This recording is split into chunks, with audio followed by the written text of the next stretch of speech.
Hey everyone, this is DJ. And this is Ish. And this is Season 5 of Pero Let Me Tell You.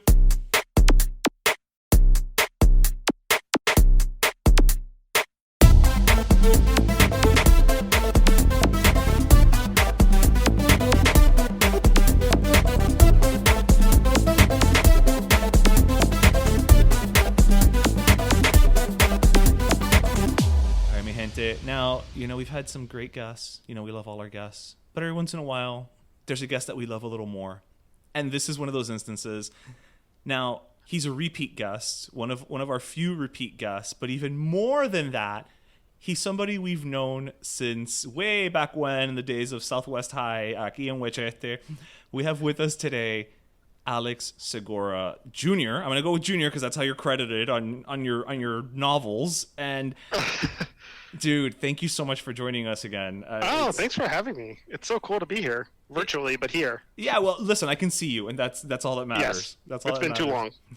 So I'm just gonna jump right in, and I'm gonna say, we always love when local boys, local girls make good. With you, there's an extra level to it because we love you. I love you guys too. I get so proud, like literally when I walked into Books and Books a couple of weeks back, and they had your latest novel, which is like what, your fifth or sixth novel at this point? My seventh. Okay, so that's crazy. I'm behind. Secret Identity. They had it in the window. They had a little display. It was in the book grid, and there was a certain sense of like pride when I saw it in you, because number one, it's not easy to write a novel, much less seven. Yeah. And then it's like, dude, I know this guy. That's so cool. I wish I could be there to see that and to see you guys, of course. But yeah, it's a thrill. I mean, so congrats. Like shit. I mean, seven. I know you started off with the Pete Fernandez series, which I have read almost all of them. Sorry, I think I missed the last two. You've read them all. Yeah, let's say all of them. Yeah. No, you can't say that. You're the author. You have to be like, no, they're all different. All of them. Your publisher's going to get pissed, bro. Like, yeah, we got to keep them happy. No, but thanks for reading any of them. Yeah. So, you wrapped up that series for all intents and purposes, and then now we've got Secret Identity. So, give us a little plot description of the new novel for our listeners. Sure. So Secret Identity is, New York sounds. Secret Identity is a crime novel set in 1975. It's about Carmen Valdez, who's a queer Cuban-American woman who moves from Miami to New York to pursue her dream, to write comics. And she's a hardcore fan. Her and her dad have this bond that comes from just reading comics together. He introduces her to the medium. There's like a cop pulling someone over outside my window. That's what you get for living in Queens. I know, exactly. And so she takes a job at this very small comic book publisher called Triumph Comics, and her goal is, as she's the secretary to the CEO and editor-in-chief, and her goal is to kind of parlay that into a writing career. But her boss basically says, look, I have a bunch of friends I have to keep paid and fed with writing assignments, and I have other plans for you. I want you to be an editor. I want you to do something else down the line. It's just not going to happen. And so she's heartbroken, she's despondent, and she goes back to her apartment and kind of starts going through her old comic books and tries to reconnect with this passion. And she hears a knock on the door, and it's her one friend, this guy Harvey, who she works with, but who does not know where she lives. And so it's kind of a surprise that he shows up at her door, and also kind of creepy. Especially in the 70s, nobody had Google. Yeah, nobody had Google, nobody had Facebook. And he explains to her that he's gotten this assignment from their employer to launch the first female superhero of the company. But he has no idea what to do. He has no concept. He knows that she loves comics too, and that she wants to write. So would she consider writing this with him together? There's a catch though. The only catch is that she has to do it anonymously at first. His name would be the one on the book, but eventually they would reveal to her boss that she'd contributed, and hopefully it would work out. What, a man claiming ownership of a woman's idea in publishing? That never happened. Yeah, shocker. Yeah. And so she's, Carmen is smart. She understands there's red flags everywhere, landmines all over this, but it's her dream to write comics, whether, however she can. And so she agrees to do it. And they create this character called the Legendary Lynx. Carmen mostly creates it because it's a product of all her ideas dating back to when she first thought about doing this, and it becomes a huge hit. It becomes like Triumph's best-selling title. It's acclaimed, but at the same time, Harvey, her friend and her colleague, is murdered, and so she has to figure out what happened to this friend of mine, who killed this friend of mine, and why. And nobody knows that she's written this comic, so she has to figure it out to reclaim this idea that means so much to her. And interspersed in the novel are actual comic book pages drawn by Sandy Jarrell that Which show are the comic. gorgeous, by the way. Oh, thanks. Yeah, I mean, Sandy's so talented, and so it's kind of a meta conversation between the comics showing the Lynx character and Carmen's story in the prose. I have to say, you with this novel have managed to speak to me in a way that it's like, and again, I'm only about halfway through, but it's like you checked so many boxes. It's like, okay, well, comic book nerd, check. Cuban American, check. Cuban American from Westchester, check. Queer, check. 1970s. I love the 70s. So it's, it's just one of those. Oh, also the fact that the only way I would ever solve a murder is if it depended on me being able to get credit for something. Otherwise, I would totally just leave it up to the professionals. That was a challenge too. Like, what would I have to take away from this character to make her want to like risk her life? And for me as a creator, it's like, it's got to be something so integral. Like, her idea was stolen. She was willing, she understood, but I don't think she really fully understood until she sees the comic being taken away and like somebody else writing it or somebody else drawing it. Let me ask a question, because I love, up until now, I feel every time I read one of your novels, probably it's because the main protagonists are Cuban American, and so obviously I immediately walk in already feeling connected, right? I get this person. Also, you having written it, an author always brings a little bit of themselves. So I mean, knowing your, where you grew up and everything, I can relate to these characters almost off the bat. But in this novel, compared to your Pete Fernandez series, we're talking about a period piece, first of all, which is very different. But it's also, it's a female protagonist who you've written female protagonists fantastically in the past, by the way. Oh, thanks. But, she's female, she's queer. She, it's in this time period that, neither you nor I was even a glimmer, right, of a thought. Right. Yeah. How do you get yourself into that mind frame to be able to write it and not have it just a character sound like, okay, here's just a voice and like a skin in Fortnite, right? Where you're just kind of swapping it out based on whatever you quote unquote need it to be. Yeah, no, that's a great question. I think for me it was, I knew I wanted to do a comic book mystery. I knew I wanted it to be in this time, and I knew I wanted it to involve character in some way, but I didn't have a protagonist. And so when I was thinking, these are all the elements of the book, but who's the star? And then Carmen just showed up. In the same way that Pete just showed up. And Pete was someone that, for me, it was like, I wanted to write a character like me, a Cuban American person that had kind of had similar experiences, because we never saw that. When the first Pete book came out in 2013, and that long ago. Yeah, the first edition of Silent. Yeah, it's crazy. Oh, yeah, like 10 years ago almost. And there just weren't as many Cuban American protagonists or Latinx protagonists in crime fiction, and so with Carmen, she showed up like fully developed, and I was like, okay, this is who she is. Like, do I either, I have to embrace that, but I also have to be true that, we have a lot in common. She's Cuban American. She's from Miami. We have similarities, but we're very different. I'm a straight man. Right. She's a queer woman. She lives in a different time. Like 1975 is not 2022. So I just had to kind of try and write her as genuinely as I could, but also know that it's not my story to tell. Like, it's just not my experience. So I had a lot of sensitivity readers. I had a lot of readers that, worked in comics at the time, women that worked in comics at the time that I got to speak to and of bounce the story off them and just hear what they thought about it. As a nerd, can I ask who? Yeah, like people like Linda Fight, who wrote The Cat, which was like Marvel's first female superhero written by a woman. Louise Simonson. Legend. Laurie Sutton, who has written a lot, but also worked at the Comics Code. She worked in Marvel editorial. And then people that just worked in comics, but also I had sensitivity readers who had that, queer female experience, who could read my manuscript and say, you should tweak that, or this is a missed opportunity, or this is kind of a trope that you need to avoid.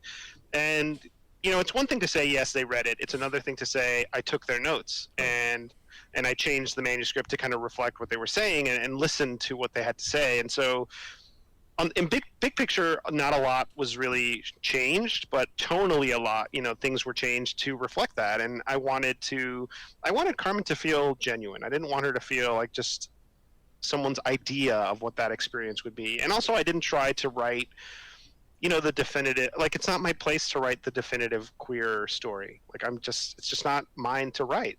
But in terms of writing a mystery protagonist and being inclusive and bringing diversity to that space, that was the goal, and hopefully it worked. No, well, so far it has. Yeah, yeah. I don't know. I'll let you know when I finish reading the book. But yeah. But I will say I love the idea of it's almost the way you describe it. It's almost like you, and I'm not trying to blow smoke, but it's like I'm getting the vision of like Zeus cracking his head open and Athena just shows up fully formed. Like, sometimes characters just show up to you like that, and you have to ride the wave and really embrace it, but also be mindful that I want to get feedback and I want to make sure that I'm on the right track. Well, I mean, it shows, and sometimes it's funny because it really does come down to that, right? And I guess as Hispanic Latinos, we also understand that moment when we are watching something, reading something, hearing something, and we kind of go, oh yes, this person is authentic. And it's something as simple as, and we joke about this all the time, but when you're Hispanic, Spanglish, right? Mm-hmm. And by the way, I love how you've done it, and I love the fact that you've done it and not done a translation for it anywhere. It's just kind of like, yeah, hi, they're speaking Spanish now. Either you know Spanish or you don't, and you know what? You can go do the Google. And if you don't get it, you'll figure it out. You'll figure the story, you won't be missing a lot. And yes, do the Google. Like, look at it. Like, look up those words, and you will understand what is being said. But this is how we talk. Like, we speak in Spanish and English at the same time, and it just... there's an authenticity to how you've done it, and I say that because because when we joke all the time that when people try to do Spanglish in mainstream, it always winds up being like, oh my god, the fiesta was so caliente, and it's like, that's not, I don't know what that is, but that's not Spanglish. Yeah, like, no, stop. Thank you for trying, but no, but it's not how it works. So I think you probably applied a similar thinking, right, when it came to these sensitivity readers, where it's like, okay, I know there's just certain things that I'm never, and it may not even make sense to me when I read it back, quote unquote. Yeah, there's just things I wouldn't understand. Right. Yeah, I wouldn't know. They wouldn't like appear in my mind as I'm writing. So I really there was one moment when I was talking to one of my readers, and she said, look, there's a trope here. There's this thing you're doing that you wouldn't understand or know that you're even doing, but you're doing it. So please, there's an alternative. And so in the process, like, it changed the plot of the story. But I was open to that because I wanted it to feel true, as genuine as I could. As a straight man writing this character, I could accomplish, Yeah, another thing that I love about the fact with the setting is something that I've become a little bit more aware of as I watch, again, more things that are set in modern times. Mm-hmm. I feel like nowadays, if there was a mystery, everybody would just be like, well, let me just get my phone and figure this out. Like, let me just GPS it. Let me. Yeah. So I let me find the person's Facebook page. Right, and we're done. Like 10 minutes in, the mystery solved. Did you consciously set it in the 70s to kind of make it more difficult for you? Know what I mean? In the sense of like, well, I don't have to remove the crutch, shall we say, of technology that could have maybe shown up in a way that you just can't in the 1970s. Yeah, I mean, that was just a convenient side effect. I think the 70s for me, I wanted it in that period because it was just such a different New York, but it was also a very different comic book industry. Like today, like literally there's a second Doctor Strange movie that's about to premiere. There's a Moon Knight TV show. And you and I were close in age. We read comics at the same time. Like that was not even on the radar. Like it was cool. Like when there was a Batman movie, There's like we thought, okay, every series, year. Alex. Yeah. Doom Patrol is about to get its 4th season. Like, yeah, Peacemaker. Right. A character I didn't really even know until adulthood that I was like, oh, this is a character that exists, and now he's getting a show, and he was in a movie, and it's so wild. And so the 70s to me was like an era where comics were a gig that people did, and you either were a super fan like Carmen, who just loved comics and wanted to be part of it, or you were just a writer or artist who just did it as a job. Like you did it to pay the bills, and you turned in your pages, and you never thought like, oh, I'm creating a character that down the line will become a monetized media thing, like a show or a movie or a podcast or an action figure. This was before all of that, and before like comic shops and before comic conventions, and so it's a very different moment in comics, and I wanted to show that so people like you, or even people that are casual fans, are reading it and being like, wow, it's going to get so different. And to just show that contrast really was the big reason. Yeah, I'm going to ask a question that I feel like I may know the answer to, but I'm going to ask it anyway. How influenced were you with the way that you depicted the historical the history of the comic book industry by Cavalier and Clay? Because as I was reading your book, it gave me that same vibe, albeit in a very different way, because again, it's closer to my age than, to me the 30s and 40s might as well be science fiction, right? Like I can't. But the names you're tossing about, I do know who these are. You're talking about like a Marv Wolfman, and I'm like, yep, know who that is. Yeah. So Len Wein or people like that. I think for me it was a huge influence because I read it in college and I was like, wow, somebody wrote a book for me, kind of like a comic book novel. Like it wasn't a murder mystery, but it was very much like all my favorite things. I love literature. I love, I was an English major, so like it felt like everything was happening in that book. But one thing that was missing I thought was missing was I wanted to read those comics. I wanted to read the escapist comics. Like I wanted to experience them, and I know eventually they did them, but that's where the kind of germ of the idea of doing comics in the novel kind of clicked for me. I never thought that I would be the one to do it. Like I never thought I'll write a novel eventually and do it, but that was kind of a cool happenstance. But Cavalier and Clay was a huge influence, and I really wanted to do it in a more modern setting, where it was like someone where you and I could kind of know these creators a little more. Yeah, see, I knew the answer to the question. Yeah, you got it. You nailed it. I gotta ask it. It's sometimes you just gotta ask it. Another question that I gotta ask is, just piggybacking off what you were just saying, where you wanted to intersperse the actual Lynx series into the novel.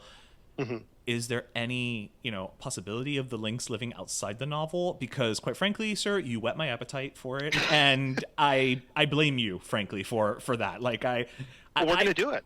Oh, okay, great. Because 100%, we're going to do it, but we're going to do it in such a meta way. Like when you read those comics, it's not going to be like, ta-da, Alex is writing a Lynx comic. It's going to be like, these are the lost Lynx comics that are being collected. Carmen wrote them, or like Carmen wrote the one. She wrote them all. We know she wrote them, but it'll be something that's very much not tongue in cheek. I hate to say that because that makes it seem like it's a joke. Like very much in world meta, like leaning into that.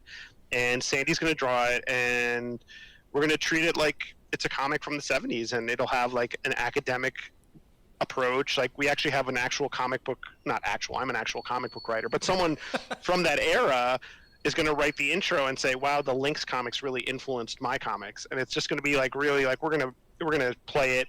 You've just made me me very happy, sir. Like good, legit, because you number one, I love the fact that it's going to exist, but I also love that you guys are leaning into the curve.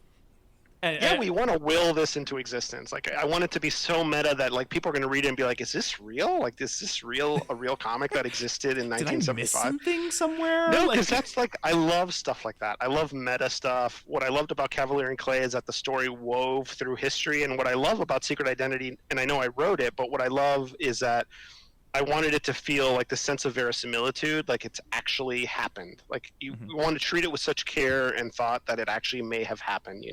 Yeah, well, it feels that way in the sense that you've been living in New York for a while now, but you obviously, again, did not live in 1970s New York, right?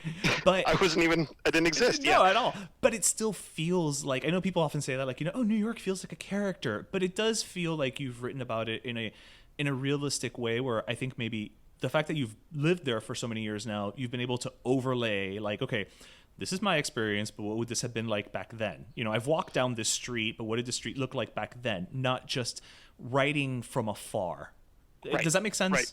Yeah, no, I really wanted it to feel lived in like a New York of a different time, like not the New York of today. And I know New York now to some degree, but I had to do the research. I had to kind of see what was it like, and not just like, oh, is this street here and is this where that restaurant was, but like, reading books about New York, reading books about the music scene in New York, which plays a big part in the story in some way.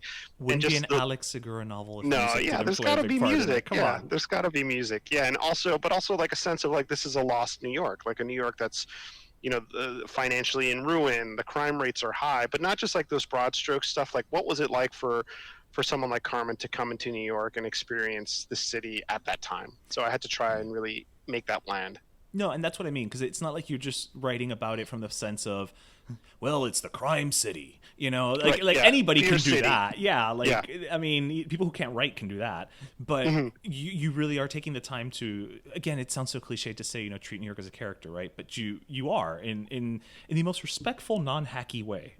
Yeah, no, I mean, you just don't want it to be set somewhere and then just kind of miss that opportunity. So I really wanted to make sure that New York felt alive, and without making it feel cliche or hackneyed. Like, like I didn't want it to feel like, oh, this is just someone's idea of New York. I wanted it to be like, this is the New York that, based on my research and based on the people I spoke to, like this is what it was like to work in comics at that time. Yeah, and you would know because you've been working in comics for how many years now? I mean, since like 1998, basically. That's kind of that's like in a some minute. form. Yeah. Are you counting your time crazy. at Newsrama or? Yeah. Like from the moment I became like someone that cashed a check to work or write about comics. Yeah, that's since '98, I guess. All right, and you are now in the process of your creator-owned title, which was part of a Kickstarter initiative. It's called and I should know the name of it because I actually did donate to the Kickstarter. It's called is it called Dusk, right? The Dusk, yeah. We're almost, I mean, every day I see like new art coming in, and we're so close to finishing it up and kind of putting it together for people who've been so patient. It'll be almost a year that we've been kind of producing this book. But for me, it was like, it's kind of like my take on what a modern Batman would be, but a comic that I could hand to my son and say, this is a comic book superhero without like the super mega violence. But, how could someone be a superhero and choose not to be like this? Not that Batman's like a cop, but like this kind of like be a hero without having to punch and beat the criminals up. Like there's bigger, more thoughtful ways to approach being a vigilante or crime fighter. And that's what we try to do with the idea that it's a comic book that hopefully all ages can experience, It sounds a little, just from what you're describing, and even from some of the visuals, the initial visuals that I saw, it sounds a little like you're skewing toward people who love the Batman animated series. 100%. Yeah. I mean, that's all ages, but not. Yeah, like the kind of. I mean, I still watch that cartoon now, and I watch it, and I pull things out of it that I didn't get as a kid, and so it's the kind of thing I could watch with my son and hopefully find entertaining. Like on a basic level, it's like, oh, cool, it's a superhero cartoon or comic, but on a bigger level, it's like these are just great stories. Yeah, and when can we expect the Dusk to? Soon, in a couple months, to emerge into the light, shall we say? Yeah. I mean, people should be getting those collection, the trade, the collection, or graphic novel, and hopefully in a couple months. Nice. Okay, so I'll keep an eye out for that one. It'll be in the mail soon. We'll let you know, obviously, when it's coming. But yeah. Yeah, you know what though? In some weird way, I actually just almost don't even want to check at this point. I just want to be surprised. Yeah, because I don't get packages in the mail that often, so it'd just be nice to one day open it up and be like, it's here, like a little kid on Christmas, great. Oh, good. Yeah, hopefully before then. Yeah. Well, no, but like a. Yeah. Totally. Now you're also working with NPR. Yeah, this is so another crazy. Project, right? Like. Yeah, so I was a guest of Planet Money is a podcast. It's NPR's business podcast, and basically what they do is they immerse themselves in something so people can learn how it comes together. It's kind of, and with a business slant. And one of the things they wanted to do was, can we buy a comic book character? Because obviously comic book characters are a huge thing, and they wanted to do something where they interviewed different executives at different publishing companies and asked them, can we buy this character? And I was co-president at Archie at the time, and I basically said, look, no one's going to sell you a character. Like, there's just so much financial upside to these characters. You're one good story away from like $1 billion industry. True. Like, like who would have thought like Rocket Raccoon would be such a huge thing? Or like, and now it's IP galore. Like, right, it's IPs everywhere. And so they hit a wall. No one sold them a character, and they said, well, we'll pull a character out of the public domain, rework it, and make it NPR's superhero. And they found this character called Microface, which is such a weird name, right? It's like an odd micro face, like little face. A little face, like cara pequeña. Okay. Yeah, cara pequeña. Okay. Like, and when they told me this, I was like, that's an unfortunate name, but we can make it work. You know, anybody can make something work. And so they asked me, would you write the comic? And I said, okay. And we got Jerry Ordway, like legendary Jerry Ordway, to redesign the character. Are Jerry, you who's kidding done me with this? No, for real.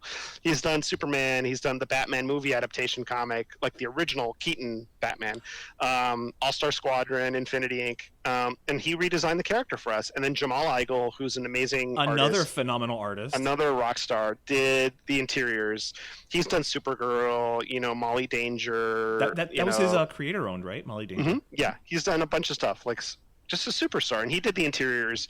And basically what it is, it's the story of this Cuban-American journalist, NPR reporter, who discovers that his grandfather was the original Microface. And he discovers that someone is preying, a private equity firm is preying on these small companies for some reason, and you figure out that there's a secret path for why they're doing it. I don't want to spoil the whole comic, of course. But it's a legacy hero. So we got to do a legacy hero, which was so cool. Jerry Ordway redesigning it, Jamal Igle doing the interiors, and it's a love letter to, like, you know, that's like legacy DC heroes, but also with a business POV because it's Planet Money, and so NPR is selling it on their shop. It's crazy. So it's already live. And, yeah, it's done. And it's available. You can buy it on the. You can just do npr.org/microface, and you will be able to buy the comic and get the covers. Okay, so is this like I'm beyond intrigued right now. Like the fact that they. How did you get involved in this? I think has been my first question, because it's. I mean, they interviewed me for the podcast, and I knew the host is a friend of mine, and he was like, "Well, now we want to put a comic together." They knew I wrote as well, in addition to being like a comic publishing executive. They knew I wrote comics as well, and they said, "Could you help us put this together?" And I said, "Sure, I'm happy." And I came up with the idea.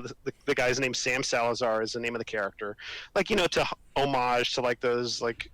Of course, the alliterations. Yeah, like the alliteration your of Lex the name. Luthor's Lois Lane's. Yeah. Yeah, it's a legacy hero. Yeah, exactly. So, yeah, and that's how it came together. They just wanted it to also be a business comic book. So it's not a boring businessy thing, but it's like business is an element. Oh, okay, I was gonna say. So what does that mean? Like he sets up a 401k at one point. Like it's there's a villain. One of the villains is called the Corporal Raider.